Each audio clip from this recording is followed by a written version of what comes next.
आंदोलन में हमारी भूमिका हुई। 50 से 60 लड़कों के साथ हम लोग कार्यक्रम में भाग लिए। उसके बाद जैसे आप एक मीडिया है तो मीडिया के टीम ने मुझसे सवाल जवाब किया, तो 20 मिनट का इंटरव्यू था जी। उस 20 मिनट के इंटरव्यू में मैंने 20 सालों के जो झारखंड का दृश्य है उसको दिखा दिया।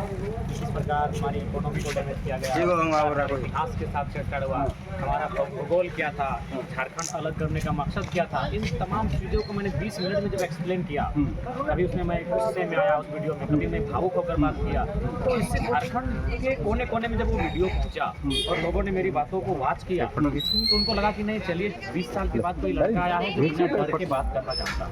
झारखंड के जिस क्षेत्र से मैं आता हूँ वहाँ माफियाओं का एक दबदबा होता है। आज अगर आप झारखंड को जानेंगे तो हमारे कत्लेआम के अनगिनत किस्से मिलेंगे। हमें हमारे पूर्वज झारखंड अलग आंदोलन की लड़ाई लड़ते थे तो आज भी लोग सुनाते थे एक शख्स ऐसा थे जिनको दोनों हाथ को काट दिया गया था, दोनों पाँव को भी काट दिया गया था और उस इंसान को बोरे में भर के नदी में फेंक दिया गया। तो ऐसे अनगिनत किस्से जब हम लोग झारखंड आज लड़ रहे थे तो आपके पीड़ा का एग्रेशन का मुख्य वजह ये भी रहता है। इसलिए जब मैं सामने लोगों के बीच आया तब उनको लगा कि यार जिस राज्य ऐसा लड़का इस राज्य में आया है जो डरता नहीं किसी से। लेकिन भैया एक बात बताइए मुझे, इतना सारा प्राकृतिक संसाधन और लोगों के पास पैसा है, इतना बड़ा पार्टी के सामने एक आप बस एक जीन्स में टी शर्ट में खाली पैर आपका वीडियो इतना वायरल होता है, लोग आपके मैसेज से इतना मोटिवेट होते हैं और आप जहाँ भी खड़ा होते हो बोलते हो हम खाली हाथ रहो फिरबो जितबो, इतना कॉन्फिडेंट कहाँ से आता है भैया? ये कॉन्फिडेंट उसके लिए आप मानसिक रूप से कितना मजबूत है, आप मेंटली कितना स्ट्रांग है, वहीं से आपका कॉन्फिडेंट आता है। कॉन्फिडेंट जनता जो विश्वास और आशीर्वाद देती है उससे आता है। और लोकसभा के चुनाव में बेशक हम चुनाव हार गए लेकिन 3.5 लाख वोट लेके आए थे, जो हिस्ट्री को मैंने रिकॉर्ड किया।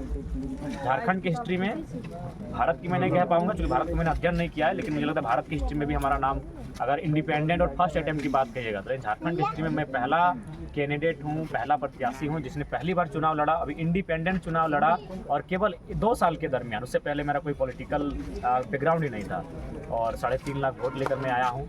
तो ये कहीं ना कहीं एक ऐतिहासिक रहा झारखंड की सरजमी में। इतना बड़ा प्रलोभन है, लोगों को पैसा, दारू, शराब, मुर्गा, रकम सब बांटा जा रहा है और संवैधानिक रूप से मैया सम्मान पहले 1000 तो कोई आके बोलता है 2100, फिर उसमें घुस के बोला जाता है 2500। ये किसका पैसा है, जनता को समझाइएगा। देखिए सबसे पहली बात, जो मैया सम्मान योजना है ये जनता का ही पैसा है, ये जनता का ही पैसा है। और जहाँ तक अपने मैया सम्मान योजना की बात करी, अभी कुछ दिन पहले CHO की बहाली आई, हेल्थ अधिकारी बने कुछ जी, उनमें 150 राजस्थान से आए हैं जी। देखिए हम किसी राज्य के विरोधी नहीं हैं, भारत एक संवैधानिक देश है, सभी राज्य आपस में भाई भाई हैं, लेकिन लगातार कोई अगर झारखंड के हिस्से को खाएगा तो ये उचित नहीं है। हमें लगता है कि झारखंड का एक भी व्यक्ति शायद होगा झारखंड में जो इस प्रकार की नौकरी को करता होगा, अगर वहाँ गया भी है तो मतलब कहीं मजदूरी का काम करता है, लेकिन हमारे राज्य में लोग अफसर बन के आते हैं, हमारे राज्य में गैर राज्यों के लोग आके नौकरियों का हड़प लेते हैं। तो यही 24 सालों का इतिहास रहा है, इसीलिए आज एक नौजवान पे लोग विश्वास कर रहे हैं कि अगर ये लड़का सिस्टम में आता है तो थोड़ा सा व्यवस्था को ठीक करेगा, और उसी उम्मीद के साथ हम लोग भी तैयारी कर रहे हैं कि आगे आए सिस्टम में जगह बनाएं और हमें लगता है कि फ्यूचर में हम लोग बेहतर करेंगे। जब तक इलेक्शन का काउंटिंग नहीं खत्म हो जाएगा, मैं यहाँ पे स्टोरी कवर करने आया हूँ। अभी 15 दिन से हूँ, 15 दिन में 25 वीडियो डाला है, उसमें से 17 वीडियो सिर्फ आपको रिलेट करता है, ठीक है, आपसे जुड़ा हुआ, आपका खिलाफ, आपके संबंध में, आपसे जुड़ा हुआ सब सवाल किया। रैली में आपने एक बात बोला था, जर्मनी के चांसलर के बारे में बड़े अच्छे से आपने समझाया था, मैं काफ़ी प्रभावित हो गया था। मुझे लगा जब फ्रंट पे मिलूँ, क्या है एथिक्स को पालन कीजिए ना, सरकार तंग कर रहे हैं। तो मैं ये बोल रहा था कि वहाँ रैली में बहुत प्रभावित किया वो लाइन आपको ना, बाजार में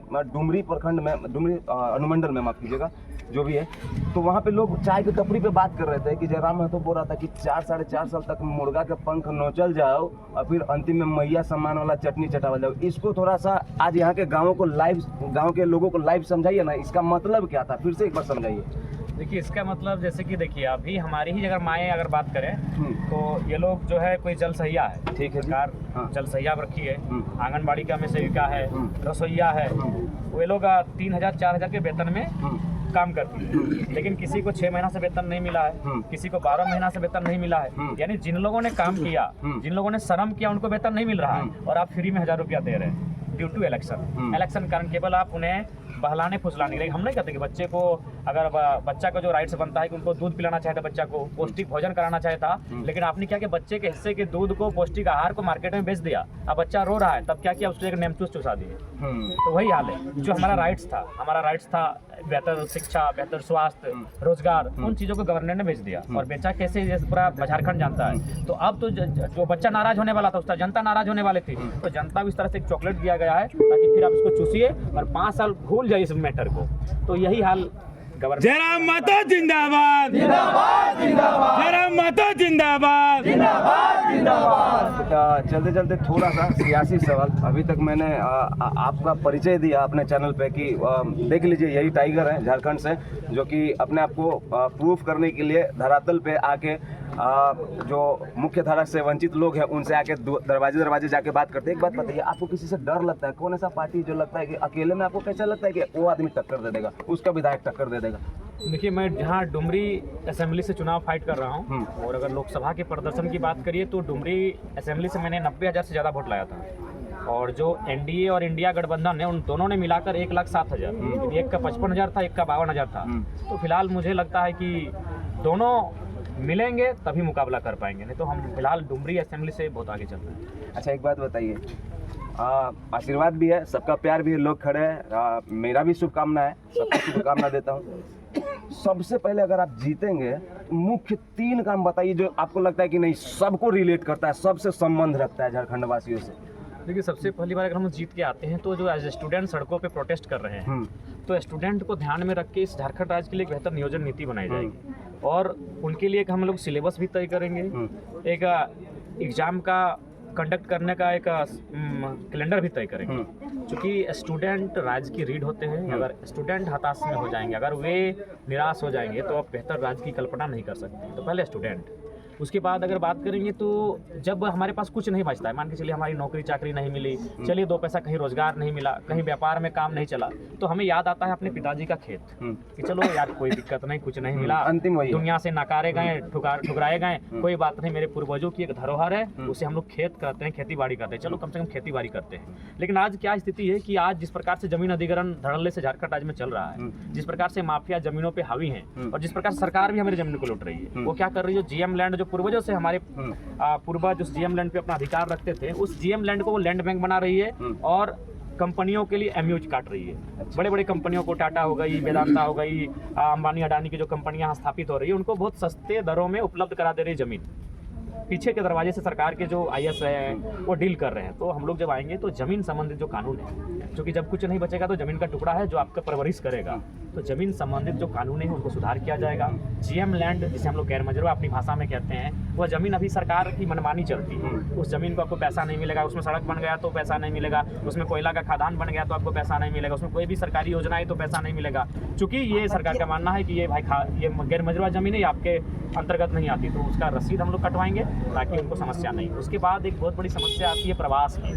प्रवास के लिए हम लोग चाहेंगे कि छोटे छोटे प्रत्येक विधानसभा वार या फिर प्रखंड वार एक ऐसे स्थान पर छोटे छोटे लघु उद्योग, कुटीर उद्योग की व्यवस्था की जाए ताकि प्रवास की जो समस्या से धीरे धीरे कुछ हद तक नियंत्रण कर सके। धन्यवाद। एक 60 सेकंड बस, इसके बाद नहीं लूंगा, आपकी भावनाओं को समझता हूँ। बरहेट में कल रिकॉर्ड कर रहा था, ये सवाल बहुत जरूरी था, बहुत लोग नहीं पूछते लेकिन बहुत इंपॉर्टेंट है। आप स्वेच्छा से जवाब देना चाहे तो दीजिएगा, कोई फोर्स नहीं है, विनम्रता से पूछ रहा हूँ। यहाँ पे जो मैंने रिसर्च किया है कि टाइप्स ऑफ 26 आदिवासी लोग, जनजाति लोग हैं जो कि 80 लाख आबादी को रिप्रेजेंट करता है। आपने रैली में भी बोला कि हमारा 3 करोड़ आबादी है झारखंड का, जो पूरे भौगोलिक परिवेश में 80 लाख जो है आदिवासी लोग हैं। उनका धर्म परिवर्तन को लेके नेता लोग बात नहीं करते हैं, क्योंकि मैं ये बात करना बहुत जरूरी समझ रहा था। उधर के सारे लोगों को कन्वर्जन किया गया है, आदिवासी लोगों को जो बहुत गरीब है। ठीक है, हम सवाल को उत्तर दें। सबसे पहली बात है, आदिवासी राज्य के रूप में झारखंड अलग किया गया है। पहला यानी आदिवासी फर्स्ट, अगर कोई किसी नजर को उठा कर देखेगा तो आदिवासी। अभी लगभग हमें लगता है 35 या 36 किस्म मैंने आदिवासी सूचीबद्ध हैं। हाँ जी। मेरा मानना है सही बात है, इस राज्य का निर्माण ही एक आदिवासी राज्य के रूप में किया गया है। तो सरकार में हम लोग आते हैं तो नो डाउट आदिवासियत को बचाने के लिए हमें जो भी करना सर पड़ेगा। भारतीय संस्कृति का रूट होता है ट्राइब सर। ट्राइब कोई बुरा चीज नहीं होता है, ट्राइब एक पहचान है। हम लोग ट्राइब ही थे। मेरा भी रूट अगर कोई खो देगा ना सर, मैं भी गुप्ता हूँ, लेकिन मेरा रूट ट्राइब ही निकल जाएगा। आदिवासी धरोहर संस्कृति और पहचान होता है, जो जंगल पहाड़ पानी झरना सब बचा के रखता है, उनको बचाने वाले के लिए झारखंड ने क्या दिया सर?